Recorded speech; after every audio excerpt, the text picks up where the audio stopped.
విధంగా వివిధ రాష్ట్రాలలో కూడా ఏ రాష్ట్రానికి ఎంత రావాలని కూడా ఆర్థిక సంఘం సిఫార్సు చేస్తారనమాట. ఇదే కాకుండా స్థానిక సంస్థలకు గ్రాంటు, ఏదన్నా విపత్తు జరిగినప్పుడు గ్రాంటు, ప్రత్యేకమైన రాష్ట్రాలకు సంబంధించిన కొన్ని అవసరాలకు గ్రాంటు, ఇవన్నీ కూడా సిఫార్సులు చేస్తారు. అయితే ముఖ్యంగా రాష్ట్రాలకు సంబంధించిన పన్ను వాటా, వివిధ రాష్ట్రాలకు సంబంధించిన ఎంత వాటా అనేది ముఖ్యమైన వారి బాధ్యత. అందులో భాగంగా వైఎస్ఆర్ కాంగ్రెస్ పార్టీ తరఫున చెప్పడం జరిగింది. 14వ ఆర్థిక సంఘము మొట్టమొదటిసారిగా డాక్టర్ వైవి రెడ్డి గారు ఉన్నప్పుడు 32% నుంచి 42%కు పెంచడం జరిగింది. ఆ తర్వాత డాక్టర్ ఎన్కే సింగ్ గారు 15వ ఆర్థిక సంఘం కూడా 41% ఇవ్వడం జరిగింది. కానీ నిజానికి చూస్తే ఇంచుమించు 10% తగ్గుతుందన్నమాట రాష్ట్రాలకు వచ్చేటప్పటికి. అంటే 42% ఒకవేళ సిఫార్సు చేసినా మనకు వస్తుండేది 32%. అంటే ఒక సామాన్య మానవునికి అర్థం కావాలంటే ఈ ఇష్యూ, ఒకవేళ ఒక రాష్ట్రానికి ఒక సంవత్సరము 40,000 కోట్లు రావాలని ఒకవేళ పన్నుల వాటా ఉంటే నిజానికి వచ్చేటప్పటికి 30,000 వస్తుందన్నమాట. ఎందుకు తగ్గుతుంది అంటే కేంద్రము సెస్సులు సర్ఛార్జీల పేరు మీద వివిధ ప్రత్యేకమైన కారణాలకు అని చెప్పేసి ఈ వాటాలో నుంచి తగ్గిపోతుందన్నమాట. మేము వైఎస్ఆర్ కాంగ్రెస్ పార్టీ తరఫున సిఫార్సు మా సలహా ఏమంటే, అయ్యా 42 ఇచ్చినా మీరు మళ్ళీ చేతికి వచ్చేటప్పటికి 30 వస్తుంది కదా, అట్లా బదులు ఒక పని చేయండి, 50 ఇవ్వండి. ఎందుకంటే 30 ఇచ్చేది 42 మొట్టమొదటిసారిగా ఎప్పుడు డాక్టర్ వైవి రెడ్డి గారు సిఫార్సు చేయడం జరిగింది. ఎందుకంటే రాష్ట్రాలకు వాళ్లకు ఇండిపెండెన్స్ ఉండాలి, వాళ్ళకు అటానమీ ఉండాలి, వాళ్లకు ఏ విధమైన ఖర్చులు ఉంటాయో వాళ్ళకే తెలుసు. కాబట్టి ప్రతి విషయంలో కూడా కేంద్రము రాష్ట్రాలకు ఇది ఈ విధంగా చేయి, ఈ విధంగా చేయొద్దని చెప్పేదొద్దు. రాష్ట్రాలకు వాళ్ళ ప్రభుత్వాలు ఉన్నాయి, వాళ్ళు ఎన్నుకున్నారు కాబట్టి వాళ్ళ కొద్దీ వాళ్ళ ఖర్చులు వాళ్ళు చూసుకుంటారు, వాళ్ళ ఇష్టపూర్వకంగా ఖర్చులు చేసుకోవాలనే ఉద్దేశంతో పెంచడం జరిగింది. మరింత పెంచండి 50%కి, 50కి పెంచితే కనీసం 40 అయినా వస్తుంది కదా అని చెప్పి ఒక సలహా ఇవ్వడం జరిగింది. ఇంకో సలహా ఏమంటే, మామూలుగా 1971 సెన్సస్ తీసుకుంటారు, ఇప్పుడు 2011 తీసుకుంటున్నారు. 1971 నుంచి 2011 చూస్తే వివిధ రాష్ట్రాలు ఏదైతే కుటుంబ నియంత్రణ వలన జనాభా తగ్గించుకోగలిగిన వాళ్ళందరికీ కూడా ఈరోజు నష్టం కలుగుతుంది. కాబట్టి మేము సలహా ఏమి ఇచ్చినామంటే, ఏ రాష్ట్రాలు అయితే కుటుంబ నియంత్రణ ప్రోగ్రాం కింద జనాభా తగ్గించుకున్నారో ఆ రోజు అవసరాల కొద్దీ వాళ్ళని ఈ విధంగా పెనాల్టీ వేయడం తప్పవుతుంది. కాబట్టి మరొకసారి బోనస్, అంటే ఏ రాష్ట్రాలు అయితే ఆ ప్రోగ్రాం చక్కగా నిర్వహించినారో తద్వారా జనాభా తగ్గిందో వాళ్ళకు బోనస్ ఇవ్వండి, ఆ బోనస్ ద్వారా మరింత మేకప్ అవుతుంది అనేది కూడా ఒక సలహా ఇవ్వడం జరిగింది. అదేవిధంగా రాష్ట్రానికి ఈరోజు పునర్వ్యవస్థీకరణ జరిగిన తర్వాత మనం రెండు భాగాలుగా చూడొచ్చు. 2014 నుంచి 19 ఒక భాగము, 19 నుంచి 24 ఒక భాగము. అది 14వ ఆర్థిక సంఘము, ఇది 15వ ఆర్థిక సంఘము. ఆ 14వ ఆర్థిక సంఘం పీరియడ్ వచ్చేసి ఇంచుమించు టీడీపీ ప్రభుత్వము, 15వ ఆర్థిక సంఘం పీరియడ్ వచ్చేసి ఇంచుమించు వైసీపీ ప్రభుత్వము.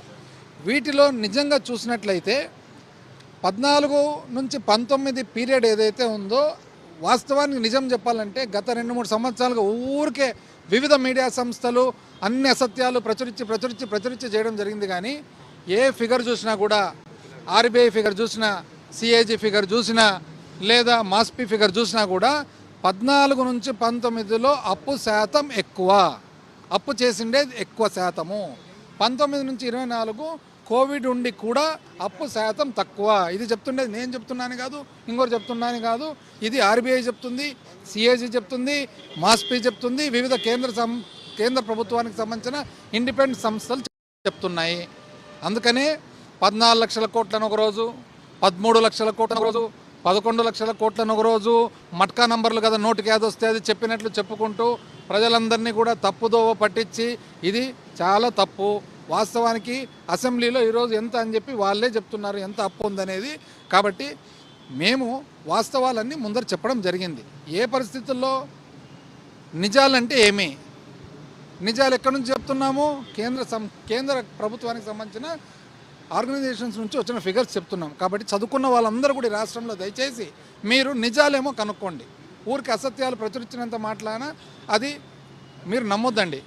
మొన్నటి వరకు మంగళవారము 1000 కోట్లు శ్రీలంక, ఇంకోటి అండి. ఇప్పుడు ఎక్కడైందండి? ఎంతో కన్సర్న్ ఉండే కదా, ఎంతో చాలా దిగులు ఉండే కదా, ఇప్పుడు ఎక్కడ దిగులు లేదా? ఇప్పుడు రోజు చేస్తున్నారు, ఎప్పుడే 90,000 కోట్లు టచ్ అయింది లేదా? ఇప్పుడు ఎవరికి అంటే మొన్నటి వరకు ఒక సంవత్సరం కింద వరకు రాష్ట్రం ఏమైపోతుందో అని చెప్పి దిగులు పడిన వాళ్ళందరూ కూడా ఈరోజు ఎక్కడ పోయా దిగులు, సడన్గా పోయినా దిగులు. ఎంత అన్యాయం అండి ఇది. ఇది కాకుండా కోవిడ్ ఉన్నా కూడా వివిధ సంక్షేమ పథకాలు ఏవైతే ఉన్నాయో జగన్మోహన్ రెడ్డి గారు ప్రవేశపెట్టినది ఏది వైఎస్ఆర్ రైతు భరోసా అయితేనేమి, ఆసరా అయితేనేమి, చేయూత అయితేనేమి, అదేవిధంగా మరి ఏదైతే అమ్మఒడి అయితేనేమి, ఇవన్నీ కూడా కోవిడ్ అప్పుడు కులాలు మతాలు పార్టీలకు సంబంధం లేకుండా ప్రతి ఒక్క సామాన్య మానవునికి ఏదైతే ఇవ్వగలిగినామో ఈరోజు కూడా ఆ విధంగా ఇచ్చేదానికి అన్ని రకాలుగా మీరు సహాయపడండి అని చెప్పి రాష్ట్రం తరఫున కోరడం జరిగింది. సంవత్సరం అయినా కూడా ఇంతవరకు సంపద సృష్టి అయితే కనపడలేదు, ఇంకా సంపద తగ్గుతుంది. అదేవిధంగా ఈ సంవత్సరం రోజులుగా ఒక్క స్కీము చేయలేదు, అప్పు చూస్తే అప్పటికంటే ఎక్కువైంది. ఎక్కడ పోతున్నాయి డబ్బులు అనేది కూడా ఒక్కసారి ఎవరైతే మేధావులు ఉన్నారో ఈ రాష్ట్రంలో మొన్నటి వరకు శ్రీలంక అవుతుంది అని చెప్పి బాధపడిన వాళ్ళు ఉన్నారో వాళ్ళందరూ కూడా మరొకసారి చూసుకోవాలని చెప్పి మేము అన్నీ కూడా పేపర్ మూలకంగా తెలియజేయడం జరిగింది. అమరావతి భూసేకరణకి అదనంగా 45,000 ఎకరాలు తీసుకుంటారు. చంద్రబాబు నాయుడు ఇల్లు కడుతున్నారు, అభివృద్ధి జరుగుతుంది కదా. అది అభివృద్ధి అవునా కాదా అనేది మేధావులను అడగండి. అంటే ఒక రాజధాని కడుతున్నారా, ఒక నగరం కడుతున్నారా? ఇప్పుడు మ్యాండేట్ ఏమి ఇస్తారు ఎవరికైనా కానీ ప్రభుత్వానికి? రాజధాని కట్టేదానికి మ్యాండేట్ ఇస్తారు, నగరం కట్టేదానికి ఇచ్చినారా?